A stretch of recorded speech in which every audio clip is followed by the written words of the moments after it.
Welcome to Godoku Tech with me, Okunyin. Before we get started, I want to know what your thoughts about the Huawei conundrum. See, US banned Huawei. I spoke about it last year, and seems the repercussions, just like I predicted, are playing out just according to my prediction. Okay, let's get to our topic for today.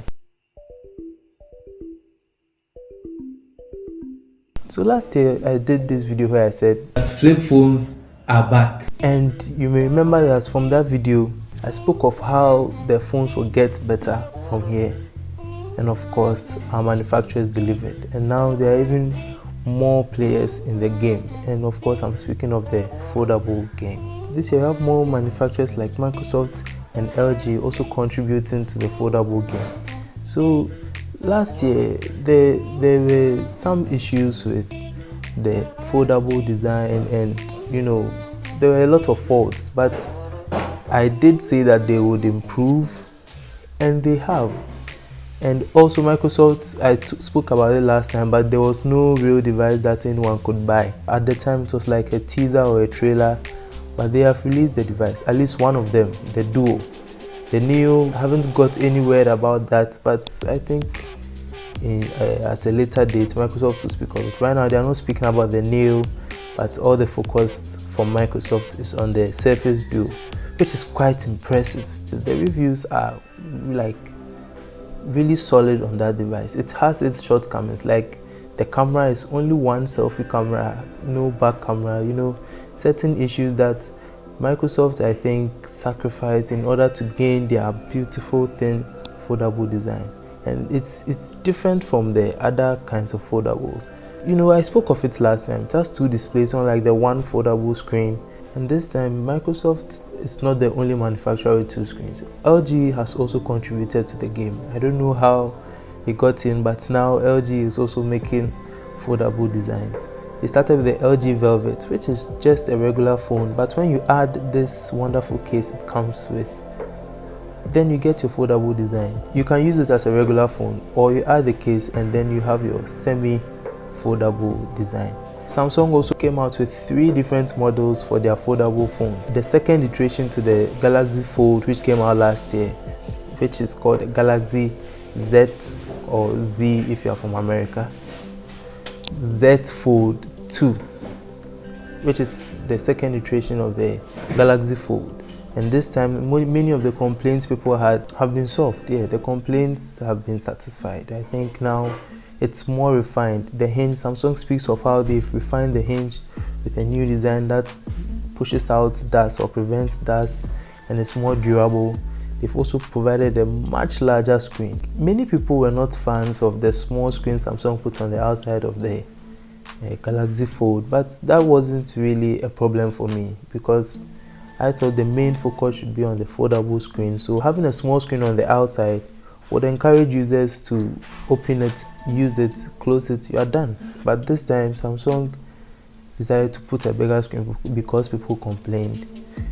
And you may or may not like it. I don't think it's an issue really. It doesn't really bother me. It's actually nice for most people, but you may end up using just the outside screen, sort of using the main reason why you bought the foldable screen in the first place.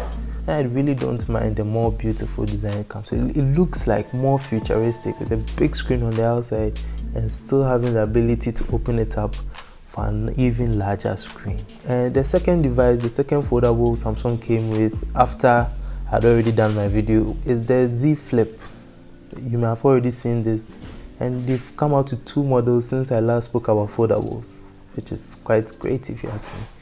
And it's the Z Flip and Z Flip 5G. So they made a Z Flip and then they updated the internal specs and added 5G to give us the Z Flip 5G. So they are basically the same thing, just that one has 5G with more later specs and the other has a bit lower specs, but basically they are the same thing. Their main competitor is the Motorola RAZR. I spoke of it last time, and last time it didn't really sell well because Motorola was trying to play on the nostalgia that people will have from using the way older Motorola, the original Motorola RAZR. But this year they came out with the 2020 version of the Motorola RAZR, and it's much better. It came with a better hinge, much higher specs, much better camera, and a more improved design. You can see they moved the fingerprint from the bottom to the back, and they hid it beautifully with the Motorola logo. So it's a more updated design that more people would find appealing. But those aren't our main issues for today. Today, the main reason why I wouldn't have spoken about these devices, because you can find a lot of information on them online, and I'll link videos about them below where you can find more detailed information about each specific device. Today I'm speaking broadly about them, but one of them really caught my interest, and it's the LG Wing. It's a new device LG has come out with that you can't buy right now because they've not released it for sale, but it will be released. And this is a new design altogether. It's what do we even call it? A swivel design. Yeah, it's a new design, and it's not technically a foldable because you don't fold it, but you swivel it and you get this capital T shape.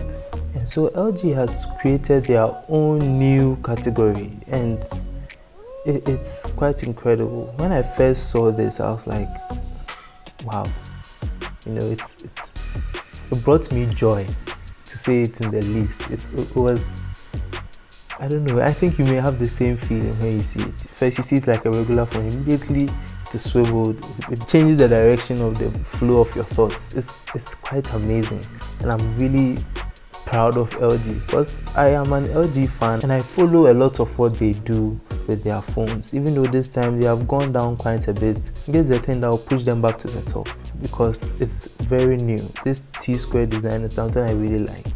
As time goes on, you will get to know more and more about this, and it has a lot of use cases. Not everyone needs two equal designs or that large of a screen. Sometimes something this simple will solve basic complaints people have, and it just makes life that much easier.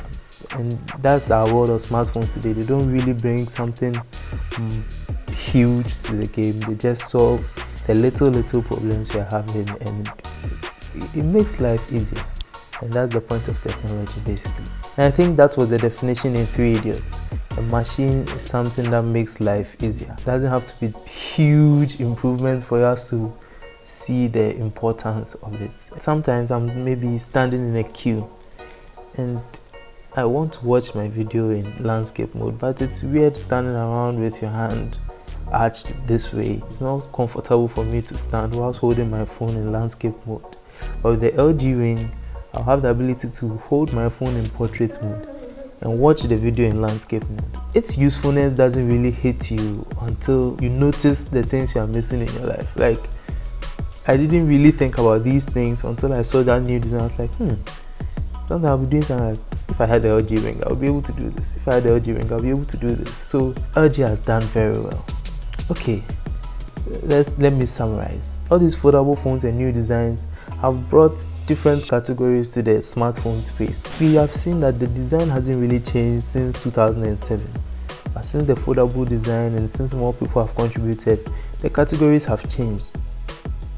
With all these new designs and form factors, I think we are getting back to a point in time where MrMobile refers to as back in the days when phones were fun. I have decided to categorize these phones and then give them my own names, and maybe they could catch on, and I really hope they do because I need the subscribers. We have 50 subscribers, by the way, which I'm really grateful for. I forgot to say. Let's get to 100. Let's just keep sharing the videos to get to 100. Okay, so the new categories that I have named. First would be flip phones, actual flip phones. Now we have normal flip phones with the clamshell design, and that's the Motorola RAZR and the Galaxy Z Flip. You know, these would be categorized as flip phones. And the second would be the book phones, because you open them like just the same way you'd open a book. The Galaxy Fold and Z Fold 2, the LG Velvet and the Surface Duo, you open them like the same way you would open a book. The book phones, I don't know what to call them, like something that has to do with a book. Please help me name it. If you have a better name, let me know that in the comments.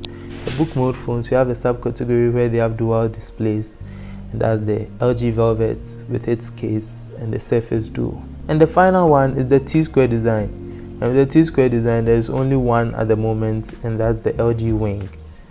It's shaped like a T-square, uppercase T, which is unprecedented. I've not seen anything like this, and it's quite, I don't know how LG came up with this kind of design, but it's very innovative. I just hope they've been able to make software that ties it all together in a very interesting and functional way.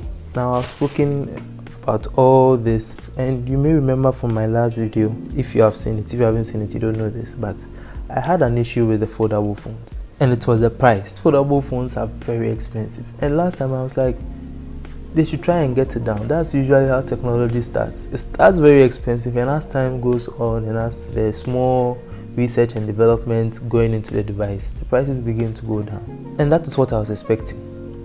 The devices came out very expensive, and they were quite few. There were about 3 foldable devices available on the market, or 2. It was just the Galaxy Fold. The last time I spoke, that's the one you could buy in the market. No, the Galaxy Fold and the Motorola RAZR. Yes, 2.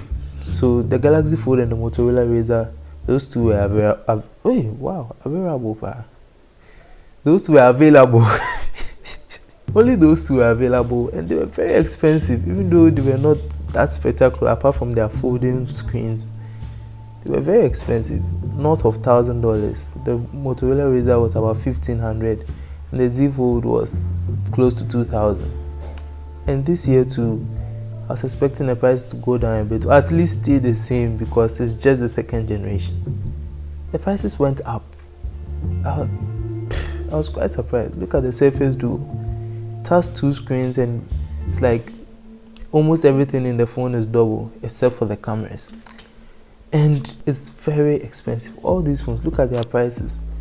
Quite expensive phones, and still not many people would be able to buy them. And it's, I don't know what to say. I don't know what it takes to make such devices, and I can't tell anyone how to price their devices. But I think technology should be available to as many people as need it. For certain kinds of work, you need multiple screens on your mobile device, and nowadays, in our age of Zoom and online school and online work, it would be quite helpful to have a mobile device to be quite nice to have a mobile device that can take full advantage of multitasking. But because of this huge price barrier, not many people would be able to buy it. That's why I was like, it shouldn't have a price that only millionaires could afford. And we can see, so far, I don't even see many people holding it. The specs are not that spectacular. I think mainly it's the hinges and the foldable screens that are making these, the movable parts are making these phones like expensive. The problem still persists, and I'd really like to plead with these companies, Microsoft, Samsung, LG. You just came in the game. For the LG wing, we don't really know the price, but I think it will be much cheaper than the rest of the foldable phones. Much cheaper. And it would help LG boost their sales and gain their popularity once again in the smartphone space. So again, Microsoft, Samsung, Motorola, please take up the price so that we can also afford. At least we can try our hands on it. And because of this price, you guys may have noticed that it's not really widespread. I remember when the Fold came out, I went to a smartphone store to take a look at it at least. Even if I can't afford it, at least I can try it, like with other phones, the Note 10, S20, the iPhones. You go to the store, it's on display, you can try it out. But these phones are so expensive that they are not on display. You get only a mock-up or a toy, a model being displayed, but the actual devices, I'm told, are so expensive that they are hidden. I was like, what? That's what they told me. They were like, it's too expensive, we can't put it on display, we can't risk it being stolen. You're not even allowed to try the real device before you purchase it. Usually people get to try it, people get to see how it is, get a feel of it, and like, I like this phone, let me buy it. But to them, that is the hill they are willing to die on. At that price, no one is risking it getting stolen. And that was even the older Galaxy Fold. And this time the prices are still very high. So I'm expecting most smartphone stores or most sellers to hide it. I went to a Samsung shop here in Ghana, and they were not willing to display the device. They said it's too expensive. They are hiding it. If you pay, you get it, you go. But for it to be displayed, for you to touch it without paying for it, it's a no-go area. Well, it's up to them. If they are going to bring down the price, it's up to them. If they keep it as high as it is, it's up to them. I can't force anyone to reduce their price, but please try and reduce the price. At least for the older ones. I thought by now it would be more affordable to buy the last generation foldables, but they're also very expensive still. So mainly this video has been me here informing you of the fact that flip phones are back again. Thanks for watching. If you enjoyed the video, hit the thumbs up button, subscribe, hit the notification bell so you are first to hear when I upload the next one. Stay blessed. Bye.